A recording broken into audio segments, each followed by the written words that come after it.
அது கொஞ்சம் கூடுதலாக எடுக்கிறபடியாக சமாளித்து கொண்டு போகிறோம். வாரக்கிழமை கட்டாயம் உப்பு தேவை. வைக்கிறதுக்கு கடையில் இந்த கடையில் விட்டாலும் உப்பு இல்லை. இப்போ சனம் உப்பு இல்லாமல் பிரியாசம் உப்பு அப்படி புளி அப்படி இதெல்லாம் இப்போ இறக்குமதி உப்பு தானே. எங்கட இலங்கை உப்பு ஒன்றும் இல்லை. இந்த எங்கட ஆனாரம் உப்பு வந்தாலே நாங்கள் இந்த அதை நம்பி தான் அவ்வளோ காலம் வாழ்ந்துறாங்க. சரியான கஷ்டமாக இருக்கும். மக்களுங்களோட சரியாக பிரச்சனை படுறாங்க. ஏன்னா இல்லைன்னா அந்த உப்பு தான் பேசிட்டு தான் போகிறேன். நான் உப்பு இல்லையாண்ட உப்பில் 180 ரூபா, 225 ரூபா, 250 ரூபா, 300 ரூபா உப்பு அடிச்சிருக்கு. ஆனால் எல்லா உப்பையும் ஒரே விலைக்கு தான் தரையணும். இல்லை இப்போ வந்து ஒரு லிமிட்டில் நிற்கும். ஒரு கிழமையாக ஒரே விலையில் நிற்கும். என்னமெண்டா எடுத்து கம்மண்ட ஒரு யோசனையெல்லாம் வந்த நாங்கள் வருஷம் வாங்குறாங்க. ஏதோ ஒரு சின்ன பொருள்னாலும் வாங்குறாங்க. இலங்கையில் தற்போதைய நிலவரங்களின்படி பெறுமதியான பொருள் தங்கமா உப்பா? இந்த சந்தேகம் சாதாரண மக்கள் மத்தியில் தற்பொழுது நிலவிக் கொண்டிருக்கின்றது. என்ன காரணம்? கடந்த 2025 தை மாதத்தில், அதாவது இந்த வருடம் ஆரம்பித்த பொழுது தங்கத்தின் விலை கிட்டத்தட்ட 2 லட்சம் ரூபாவாக இருந்தது. ஆனால் 4 மாதங்களில் இன்றைய தினம் அக்ஷய திருதியை தினம், இன்றைய தினத்தில் தங்கத்தினுடைய விலை கிட்டத்தட்ட 2,60,000 ரூபாவுக்கு கிட்டமட்டமாக இருக்கின்றது. ஆகவே இந்த வித்தியாசம் சடுதியாக எப்படி இடம்பெற்றது? தங்க வியாபாரிகளை கேட்டால் இது வேர்ல்டு மார்க்கெட் பிரைஸ், அதாவது உலக சந்தை விலைதான் இது என்று கூறுகிறார்கள். இந்த அதிகரிப்பு பாரிய அளவிலான அதிகரிப்பு என்று அவர்கள் கருதவில்லை. ஆனால் பொதுமக்களை பொறுத்தவரையில் இது எப்படிப்பட்ட ஒரு தாக்கத்தை ஏற்படுத்தி இருக்கின்றது? இந்த தங்கத்துக்கு நிகராக தற்பொழுது உப்புக்கான பெறுமதி இப்பொழுது பேசுபொருளாகி இருக்கின்றது. காரணம் உப்புக்கான தட்டுப்பாடு. குறைந்த விலையில் சராசரியாக பொதுமக்களால் வாங்கக்கூடிய ஒரு விலையில் விற்கப்பட்டு கொண்டிருந்த உப்பு தற்பொழுது சடுதியாக விலை அதிகரித்திருக்கின்றது. விலை அதிகரிப்பு மாத்திரம் அல்ல, உப்பு காணாமல் போயிருக்கின்றது. பல கடைகளில் இருந்து பல வியாபாரிகள் உப்பு விற்பதை நிறுத்தி இருக்கின்றார்கள்.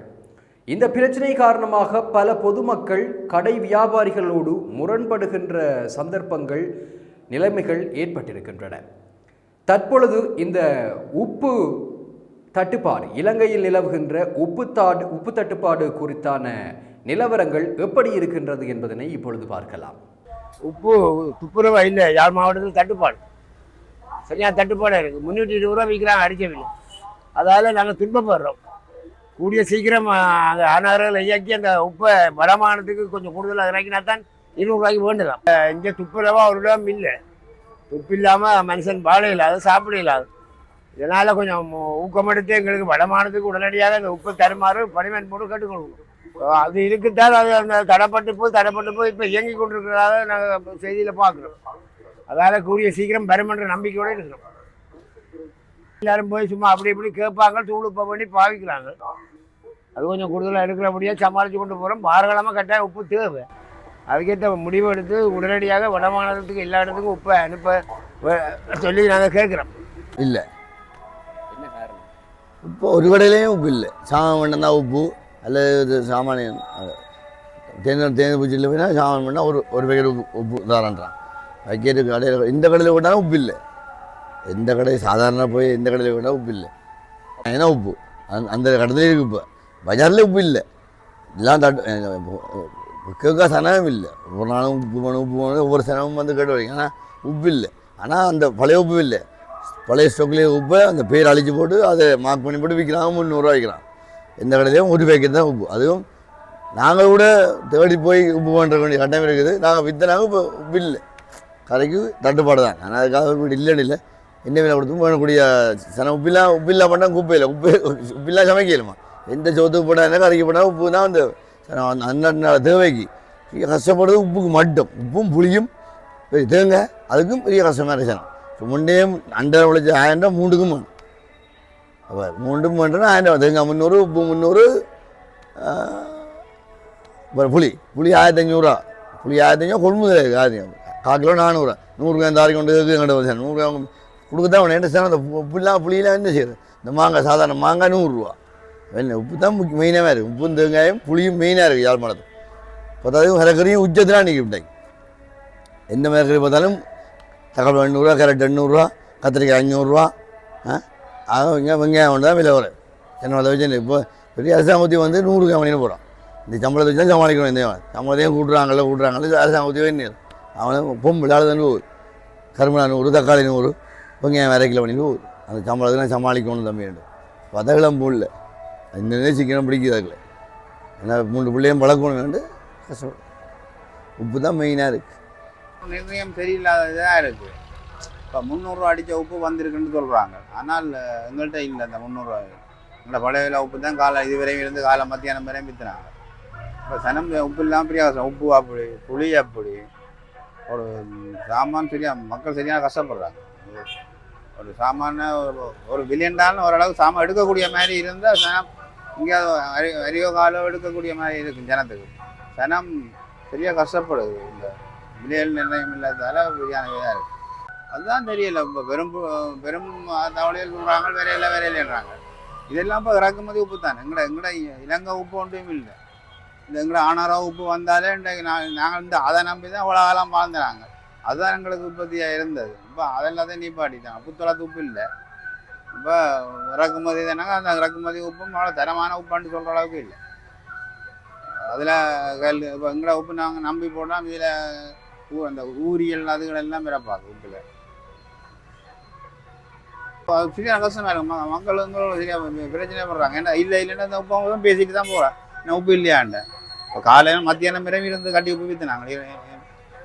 இப்போ தூள் உப்பு தான் இருக்குது. இப்போ எங்கிட்ட உப்பில் 180 ரூபா 225 ரூபா 250 ரூபா 300 உப்பு அடிச்சிருக்கு. ஆனால் எல்லா உப்பையும் முறை விலைக்கு தான் தெரியணும்.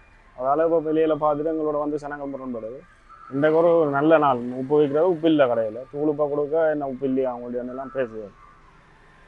மழை ஒரு காரணம் மழை கண்டினா அதால் என்ன சொல்லிங்கன்னா ஆனால் கொஞ்சம் உப்பு உற்பத்தி குறைஞ்சிட்டேன் நல்லா. 80 ரூபா விற்ற உப்பு தற்பொழுது 300 ரூபாவுக்கு வாங்க வேண்டி இருக்கின்றது என்று கவலைப்படுகின்றார்கள் பொதுமக்கள். அதேவேளை பல்வேறுபட்ட விலைகளில் உப்பு இருப்பதாகவும், அதாவது உப்பு பொதி செய்யப்பட்ட ஒரு உப்பு பொதியில் பல விலைகள் அடிக்கப்பட்டிருப்பதாகவும் 80 ரூபா 100 ரூபா 180 ரூபா 200 ரூபா 250 ரூபா என்று இருந்தாலும் அனைத்து உப்பு பொதிகளும் 300 ரூபாவுக்கே வழங்கப்படுவதாக கூறப்படுகின்றது. ஏன் இந்த நிலை திடீரென ஏற்பட்டது? மழையை காரணம் கூறுகிறார்கள். அதேவேளை உள்நாட்டு உற்பத்தி இல்லை என்று கூறுகிறார்கள். அனைத்து உப்புகளுமே வெளிநாட்டிலிருந்து இறக்குமதி செய்யப்பட்டு தான் இலங்கையில் விநியோகிக்கப்படுகின்றது என்று கூறப்படுகிறது. ஆனால் இலங்கையில் பல உப்பளங்கள் காணப்படுகின்றது. குறிப்பாக வடக்கு மாகாணத்தில் ஆனையிறவு உப்பளத்தை நம்பித்தான் பல உப்பு வியாபாரிகள் இருந்திருக்கிறார்கள். உப்பு விநியோகம் அதை நம்பித்தான் இருந்திருக்கின்றது. பல வியாபாரிகள், பலசரக்கு கடை வியாபாரிகள் அவ்வாறான உப்பைத்தான் இதுவரை காலமும் பயன்படுத்தி இருக்கிறார்கள். ஆனால் இந்த இறக்குமதி உப்பு தற்பொழுது இப்படியான சர்ச்சையை ஏற்படுத்தி இருக்கிறதா என்கின்ற கேள்வி எழுந்திருக்கின்றது. அண்மையில் ஆனையிறவு உப்பளம் அரசாங்கத்தினால் மீள திறந்து வைக்கப்பட்டது. மேசை உப்பு உற்பத்தி ரஜலுணு என்கின்ற பெயரோடு இனி வெளிவரும் என்று அறிவிப்பு செய்யப்பட்டது. இருப்பினும் அந்த வைபவம் இடம்பெற்று 2-3 மாதங்களுக்குள் இவ்வாறானதொரு உப்பு தட்டுப்பாடு இலங்கையில் ஏற்பட்டிருக்கின்றது.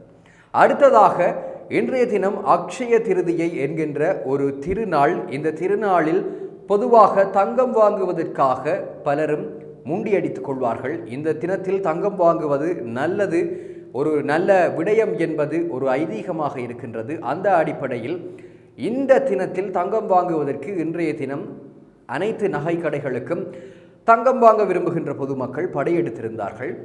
இவ்வாறான சந்தர்ப்பத்தில் அங்கு வந்தவர்களில் பலர் வெறுமனே நகைகளை விலையை விசாரிப்பதற்கும் எவ்வாறான நகைகள் இருக்கிறதுக்கும் என்று பார்த்துவிட்டு செல்வதற்காக வந்தவர்களாக இருக்கிறார்கள். நல்ல தினத்தில் அந்த நகைகளை வாங்க வேண்டும் அல்லது வழக்கமாக ஒவ்வொருவரிடமும் வாங்குபவர்கள் கூட இந்த தடவை வாங்காத நிலைமை ஒன்று காணப்பட்டிருக்கின்றது.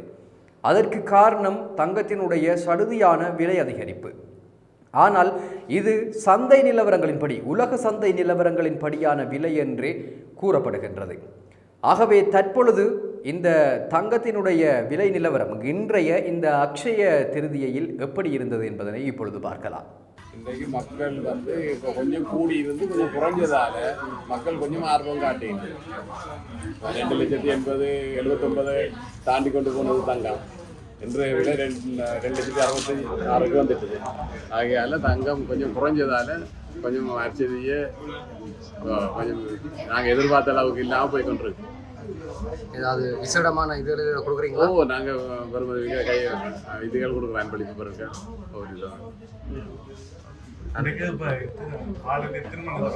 காலமே நான் 6:50 துவங்கினாங்க. இன்னும் தினம் ஓயாம வந்து கொண்டு இருக்கணும். எங்களுக்கு என்றும் ஒரே மாதிரி அளவு சொல்லலாம். எப்பவுமே எங்களுக்கு மக்கள் வெள்ளத்தான். ஜனங்கள் வந்து என்ன நம்ம கடைக்கு அரிசி என்று சொன்னால் அதை இங்கதான் வேண்டோன்னு மட்டும் வரவே ரொம்ப பேர் இருக்கணும். ஆனால் இப்போ தங்கத்தின் விலை நாளுக்கு நாள் வெளியேறி கொண்டு இல்லை இல்லை இப்போ வந்து ஒரு லிமிட்ல நிற்கும். இப்போ ஒரு கிழமையாக ஒரே விலையில நிற்கும். அதனால அந்த பெருசாக கூடுற அளவுக்கு இல்லை சொல்லல. அது நாங்கள் அதை நாங்கள் சொல்ல முடியாது. இது வேர்ல்ட் மார்க்கெட் ப்ரைஸ்.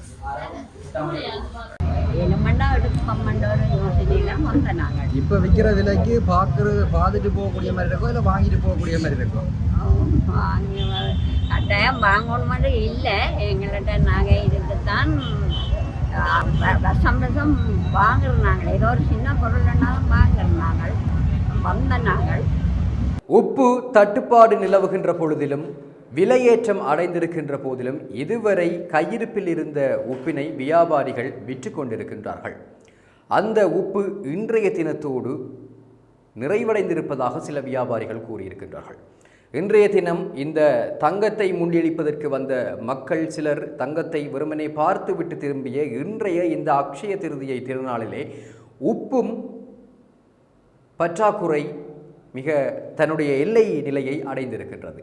அது விளிம்பு நிலைக்கு வந்திருக்கின்றது. ஆகவே வருகின்ற கிழமை உப்புக்கு என்ன நடக்கப் போகிறது என்பது இன்னமும் கேள்விக்குறியாக இருக்கின்றது. வடக்கு மாகாணத்திற்கு இனி உப்பு வந்தால்தான் விநியோகிக்க முடியும் என்கின்ற நிலைதான் இருக்கின்றது. அதாவது களஞ்சியங்களிலே உப்புக்கள் இல்லை என்கின்ற ஒரு விடயம் பரவலாக கூறப்படுகிறது. ஆகவே இந்த உப்பு பிரச்சினை எப்படி இந்த அரசாங்கத்தால் கையாளப்பட போகின்றது? மக்களுக்கான அன்றாட உணவு தேவைக்கு ஒரு மிக அத்தியாவசியமான பொருளாக இருப்பது இந்த உப்பு. புளியும் கூட அவ்வாறானதொரு நிலைமையில் தான் இருக்கின்றதாக வியாபாரிகள் தெரிவிக்கின்றார்கள். உப்பு புளி போன்ற விடயங்கள் இல்லாமல் உணவு என்பது பெரிய ஒரு சிக்கலான விடயமாக இருக்கும் இலங்கை வாழ் மக்களுக்கு. ஆகவே வருகின்ற இந்த கிழமை இந்த உப்பு விடயத்தில் எவ்வாறான பதிலை மக்களுக்கு வழங்கப் போகின்றது பொறுத்திருந்து பார்க்க வேண்டும். ஆனால் பொறுமையாக பார்ப்பதற்கு மக்கள் அதனை பொறுத்து கொள்வார்களா என்பதற்கு அரசாங்கம்தான் பதிலளிக்க வேண்டும். இது போன்ற செய்திகளை தெரிந்து கொள்ள சமூகம் நியூஸ் சேனலை சப்ஸ்கிரைப் செய்து அருகில் உள்ள பெல் பட்டனை கிளிக் செய்யுங்கள். மேலும் இது போன்ற செய்திகளை உடனுக்குடன் தெரிந்து கொள்ள சமூகமீடியா.com என்ற இணையதளத்தின் வாயிலாகவும் எங்களுடன் இணைந்திருங்கள்.